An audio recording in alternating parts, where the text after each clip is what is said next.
அன்பு அரசாங்கம், இலங்கை அரசு என்னதான் நடவடிக்கை எடுத்தாலும், என்னதான் இறுக்கமான நடவடிக்கையில இறுக்கினாலும், இந்த போதை பஸ்து கும்பலும் போதை பஸ்து கடத்தலும் அடங்கவில்லை என்றுதான் சொல்லலாம். நேற்று வெள்ளிக்கிழமை நண்பகல் வாக்கில் கடந்து மாலைதீவு கடல் எல்லையில் 300 கிலோகிராம் நாம் அடிக்கடி சொல்லுவோம் இல்ல, இந்த அலியா போட்டு காரணங்கள் போறாண்டு அழிட்டு வாராண்டு. அலியா போட்டா தான் கப்பல் சொல்றாங்க, சிறிய கப்பல். 300 கிலோகிராம் எடை கொண்ட போதை பொருளுடன் மாலதீவில் 6 சிங்கள மீனவர்களை கைது செய்திருக்கின்றார்கள். மால்டீவ் நேஷனல் டிஃபென்ஸ் போர்சஸ் அடங்கல் இதை உடனடியாக இலங்கைக்கு அறிவிக்கப்பட்டிருக்குது. இன்றோ அல்லது நாளையோ இலங்கையின் விசேட அணி ஒன்றும் மாலதீவு நோக்கி போகின்றார்கள். அப்ப ஆக இலங்கையில் என்னதான் சட்டத்தை இறுக்கி என்னப்பா இப்படி இருக்க முடியுமா? 300 கிலோகிராம் அரிசி, பருப்பு, மாவு இப்படி இந்த கோஆபரேட்டிவ்க்கு ஸ்டாக் பண்ற மாதிரி தான் கொண்டு வராங்க. நாட்டை அழிச்சிடுவாங்க. இப்ப ஜேவிபி அரசாங்கம் இந்த நாட்டை பாரம் எடுக்கவில்லை என்றால் ஒட்டுமொத்தமாக இந்த 6 மாத காலங்களுக்குள் நாடு நாசம், அது ரெபிளாக நாசமாயிருக்கும். இது யாருக்கு சொந்தமானது என்றால் தெகிபால மல்லி என்று வார பேரு வர மல்லி ஐயா பையா தெகிபால மல்லி என்று அழைக்கப்படும் பாதாள உலக பிரமுகரின் ஹெரோயின் போதை பொருள் 300 கிலோகிராம் இலங்கை மீனவர்கள் 6 பேர் மாலதீவு அரசால் கைது செய்யப்பட்டிருக்கிறார்கள். இது உலக பரப்பளவிலும் பேசப்படுகின்றது.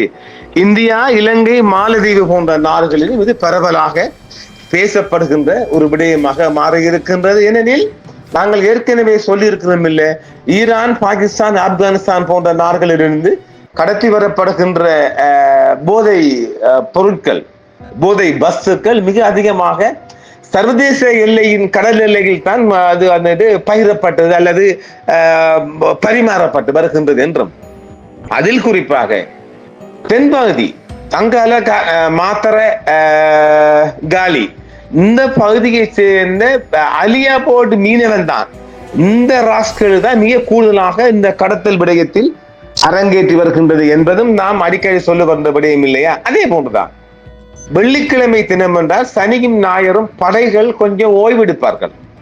அதாவது ஞாயிறு தினம் என்றால் அவர்கள் ஓய்வெடுப்பார்கள். அந்த தினம் பார்த்து நாட்டுக்குள்ள தள்ளி விடுறது, இது அந்த இலக்கு. வெள்ளிக்கிழமை சனிக்கிழமைகளில் கடல் எல்லைகளில் இந்த மாதிரி பரிமாறப்பட்டு மாற்றப்படுவாம தப்பதுக்கான காரணம் ஞாயிறு தினம் என்பதால் போஸ்டர்ஸ் சில வேளை அதிகாலை 10 மணிக்கு பிறகுதான் டியூட்டிக்கு போவாங்க.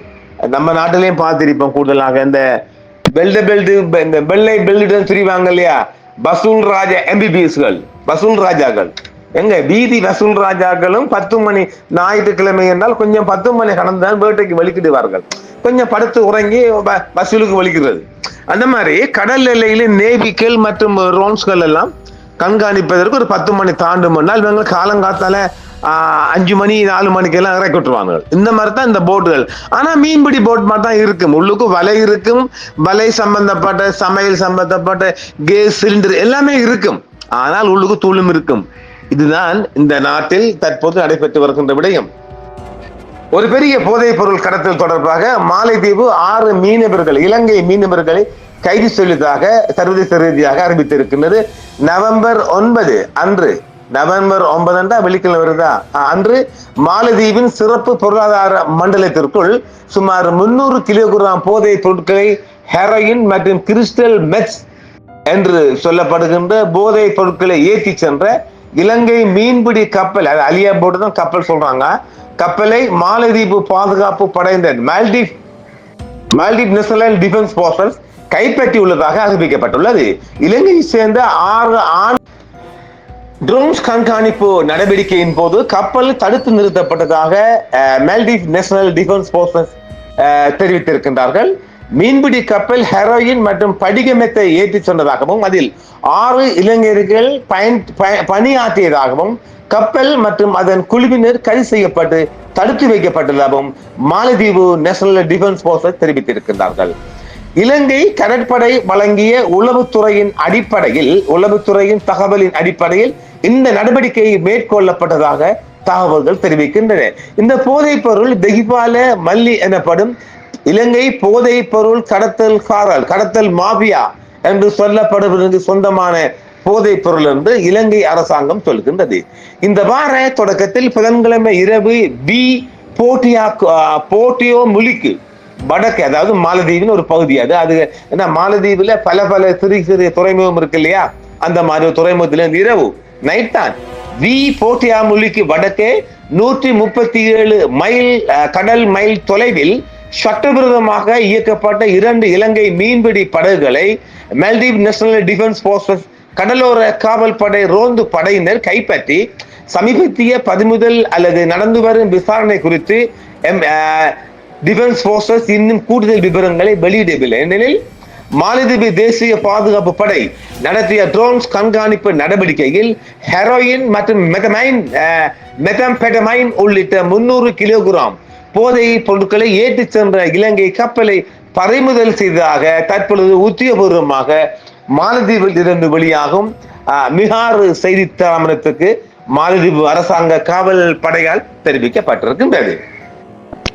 அந்த கப்பல் மாலத்தீவு கடல் எல்லைக்குள் சட்டவிரோதமாக நுழைந்த போது தடுத்து நிறுத்தப்பட்டது. மேலும் அதில் இருந்த 6 பேர்களும் கைது செய்யப்பட்டனர். வான்வழி கண்காணிப்பு தரவுகளின் அடிப்படையில் அந்த கப்பலை கண்காணித்து இடைமறித்த கடலோர காவல் படையின் சிறப்பு படகு படையால் இந்த நடவடிக்கை மேற்கொள்ளப்பட்டுள்ளது. மாலத்தீவு ஸ்பெஷல் போர்சஸ் மூலம் மாலத்தீவு காவல் சேவை இந்த சம்பவத்தை உறுதிப்படுத்தியுள்ளது. ஆனால் சந்தேக நபர்கள் அல்லது பறிமுதல் செய்யப்பட்ட கப்பலின் இலக்கு குறித்து கூடுதல் விவரங்களை இன்னும் வெளியிடவில்லை. அது சர்வதேச எல்லையிலிருந்து கைமாறப்பட்ட பொருளாக இருக்கும் என்று இலங்கை தரப்பால் சந்தேகிக்கப்படுகின்றது. ஒரு தனி நடவடிக்கையில் மாலத்தீவின் சிறப்பு பொருளாதார மண்டலத்திற்குள் சட்டவிரோதமாக இயங்கி வந்த 2 இலங்கை மீன்பிடி படகுகளையும் மால்டீவ் நேஷனல் டிஃபென்ஸ் போர்சஸ் கைப்பற்றியுள்ளது.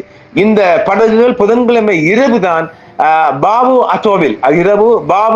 அட்டோலில் உள்ள, அதாவது மாலத்தீவின் பாபு அட்டோலில் உள்ள ஒரு துறைமுகத்துக்கு பக்கத்தில் போதியா முலிக்கு கிழக்கே சுமார் 137 கடமைல் தொலைவில் தடுத்து நிறுத்தப்பட்டுதான் அங்கு சீஸ் செய்யப்பட்டிருக்கின்றது. இந்த பொருட்களும் கப்பலும் ஆட்களும் சமீபத்திய மாதங்களில் மால்டீவ் நேஷனல் டிஃபென்ஸ் போர்சஸ் கடல்சார் கண்காணிப்பை அதிகரித்துள்ளது. அதற்கான காரணம் சர்வதேச அழுத்தம் ஒரு புறம் மாலத்தீவுக்கும் வந்திருக்கின்றது. நாட்டின் பரந்த பிராந்திய நீர்நிலைகளில் சட்டவிரோதமாக நடவடிக்கைகளை கண்காணிக்க ட்ரோன்ஸ்கள் மற்றும் ரோந்து பிரிவுகளை மாலத்தீவு விசேடமாக நிறுத்தியுள்ளது.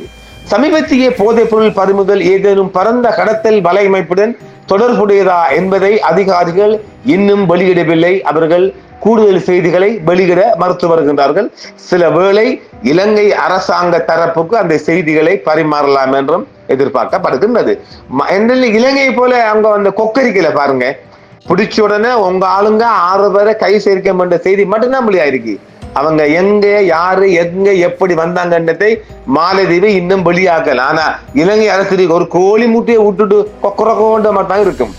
மாலத்தீவு காவல்துறை இன்றிரவு மிகாறு செய்தி நிறுவனத்திற்கு இந்த நடவடிக்கையை உறுதிப்படுத்தி இருக்கிறது. ஆனால் கூடுதல் விவரங்கள் இன்னும் வெளியிடப்படவில்லை என்று செய்தி கூறுகின்றது.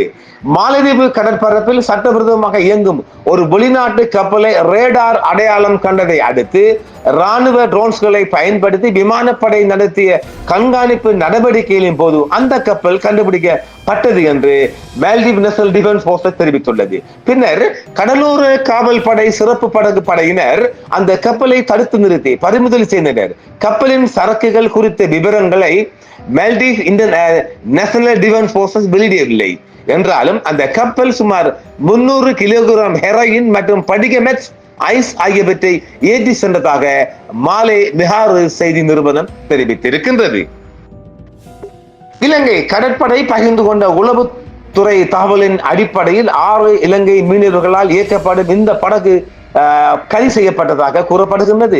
விசாரணைக்கு உதவுவதற்காக இலங்கை அதிகாரிகள் இன்று மாலை ஒரு குழுவை மாலத்தீவு அனுப்புகின்றார்கள் என்று எதிர்பார்க்கப்படுவதாக மாலத்தீவு தகவல் தெரிவிக்கின்றது. ஆனால் இலங்கை தரப்பால் இன்னும் இது உறுதிப்படுத்தப்படவில்லை. இலங்கை கடலோர காவல் படை இலங்கை கடல் பகுதியில் 250 கிலோகிராம் கிறிஸ்டல் மெத்தமைட் மற்றும் 85 கிலோகிராம் மெத்தமைன்ஸ் ஆகியவற்றை கொண்டு சென்ற மற்றொரு கப்பலை கைப்பற்றிய சிறிது நேரத்திலே இது வந்துள்ளது.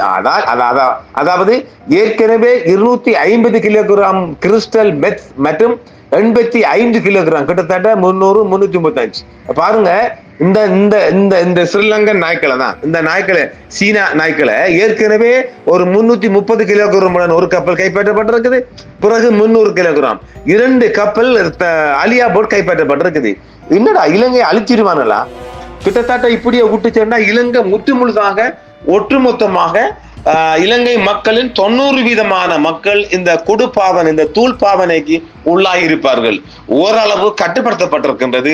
கடலோர பகுதி முழுவதும் இறுக்கப்பட்டிருக்கின்றது.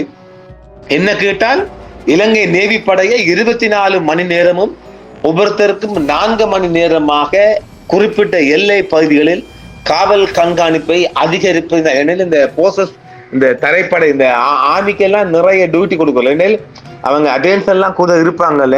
அப்ப கடல் பயணம் ஒரு 4 மணி நேரம் போதும் என்றால் கிட்டத்தட்ட ஒரு 6-7 படை இயக்கி விடுங்களேன். இப்ப உங்களுக்கு ஐநா மன்ற உத்தரவின் பிரகாரம் போசஸ் எல்லாம் குறைக்க சொல்லி உத்தரவு. அப்படியே நேவி படையை கொஞ்சம் கூட்டுங்களேன், தரப்படையை கொஞ்சம் குறைச்சிட்டு நேவி படையை கூட்டாங்க, கட்டுப்படையில அடங்க மாட்டாங்க. இவனுங்களுக்கு தூக்குத்தண்டை, இதனால கழுத்தை வெட்டி நடு ரோட்டில் இவனுல கழுத்தை வெட்டி புதைக்காத வரைக்கும் இந்த கடத்தல் தொடரும். மகிவால, மகிமல்லி, பகியா எங்கிருந்து சனியன் எல்லாம் வந்து இந்த நாட்டுக்குள்ள கிலோ கணக்கா சீனி பருப்பு மாவு போட்டு இறக்கத்தான் போறான். அல்லாட்டி முழு அலியா போட்டையும் தடை செய்யணும். வேற வழி இல்லை. நாடு முன்னோரு மட்டும் இந்த மாதிரி சட்டங்களை இருக்கத்தான் போகணும். ஒன்றும் கழுத்தை வெட்டணும். நடு ரோட்டுல இந்த அரபு தேசங்கள்ல, வளைகுடா நாடுகள்ல கழுத்தை வெட்டுவது போன்று இவனுங்களை வெட்டி குமிக்கணும். அல்லாட்டி நீங்க இந்த அலியா போட் எல்லாம் கட் பண்ணணும். மங்கி போட்டை மட்டும், மங்கி போட் சின்ன போட்டுங்களா, இந்த பிளாஸ்டிக் பதர் இந்த பிளாஸ்டிக் போட். அப்ப இந்த அலியா போட்டெல்லாம் தடை செய்யணும். வேற வழி இல்லை. மீனை திங்கணுமா, மக்கள் சாகணுமாண்டா மீனை திங்காம நிற்க, வேற செய்ய வழி இல்லை. ஏன்னா தென்பகுதி முழுவதும் அலியா போட்ல இலங்கையிலே ஆக அதிகமான ஆயிரக்கணக்கான அலியா போட் கோல் ஏரியா, கோல் டிஸ்ட்ரிக்ட்லாம் இருக்குது. காலி, தங்கால, மாத்தரை, அம்பாந்தோட்டை ஏரியாவுக்குள்ள இதுங்க தானே இறக்குறாங்க. இங்கதானே போஸ்டர்ஸ் எல்லாம் சப்போர்ட் அங்கதானே இறக்குறாங்க. எனவே நாடு எவ்வளவுதான் ஒரு இறுக்கமான சட்டத்தையும் இறுக்கமான நடவடிக்கைகளையும் கொண்டு வந்தாலும் இந்த சனியன்கள் அடங்க போறல. இன்னும் ஒரு 10 நாள் சாமா இலங்கை கூட தட்டுப்பாடு ஆயிடுச்சு. விலையும் கூடி இருக்கும்.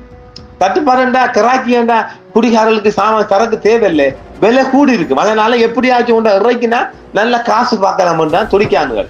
இதே நேரம் இந்த இந்த முஸ்லீம் நாட்டு பன்னாடுகள்கிட்ட பேசணும் கொஞ்சம். ஆறு இந்த ஈரான், பாகிஸ்தான், ஆப்கானிஸ்தான் போன்ற நாடுகள்கிட்ட பேசிட்டு சனியனே உலக மக்களை அழிக்கிறதுக்கு இறக்கு இதை செய்யாங்கன்னு சொல்லணும். அதுக்காக நாம தனியை பார்ப்போம். அது சொல்லணும். சொன்னதான் இது அவன் அடங்குவான். அவன் ப்ரொடக்ஷன் பண்ண மாட்டான். எந்த சனியும் போய் வாங்கிட்டு வரானு. எனவே இலங்கையை அழிப்பதற்காக, இலங்கை என்பதற்கு அப்பால் சிங்கள மக்களை அழிப்பதற்காக சிங்கள மாஃபியாக்களே இன்னும் அடங்குவதாக தெரியவில்லை என்ற ஆதங்கத்துடன் மீண்டும் மற்றொரு காணொலியில் சந்திப்போம் நேயர்களே. என்றும் உங்களுடன் சன்ரைஸ் இந்தியா டிவி. சப்ஸ்கிரைப் பண்ணுங்கள், பெல் பட்டனையும் கிளிக் செய்யுங்கள். உங்கள் ஆதரவை எங்கள் சேவை. ஆதரவு தாருங்கள், அரவணைப்போம். மறக்காம சர்ப்ரைஸ் பண்ணுங்க. தேங்க்யூ.